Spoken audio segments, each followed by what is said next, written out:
Très heureux de vous retrouver pour le dernier point de l'actualité de la semaine. Bonsoir et bienvenue. Le porte-parole du gouvernement, Wilfried Léon-Droumbédji, était face à la presse dans la matinée de ce vendredi. C'était lors de la traditionnelle conférence de presse tenue au ministère des Affaires étrangères et de la coopération. Cette séance d'échange avec les hommes des médias a permis au secrétaire général adjoint du gouvernement d'élucider certaines questions de l'actualité nationale de ces dernières semaines. Pendant ce temps, les travaux de l'Assemblée générale élective du Haut Conseil des Béninois de l'extérieur ont démarré à la faculté des sciences de la santé de Cotonou. Ouverte par le président de l'association Romain d'Acosta, cette assise est placée sous le thème HCBE au service de tous les Béninois. Elle permet au bureau sortant de faire le bilan de ses actions et de procéder au renouvellement de l'équipe dirigeante. Les travaux démarrés aujourd'hui prennent fin demain, samedi.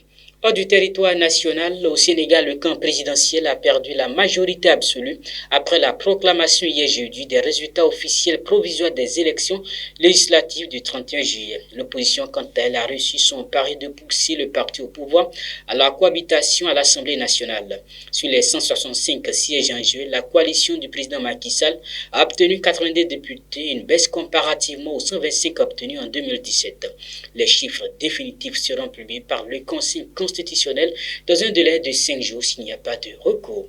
Et pour finir, au Gabon, le gouvernement a lancé ce vendredi le projet de zone à productivité agricole. Ce projet a pour but de créer les liens entre industriels et petits producteurs locaux afin de mettre fin aux importations des denrées.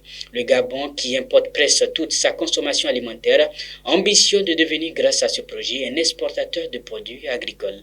Fin de ce rendez-vous informatif. Mesdames et messieurs, c'est déjà vendredi. Buvez moins, roulez doucement et surtout, prenez soin de vous.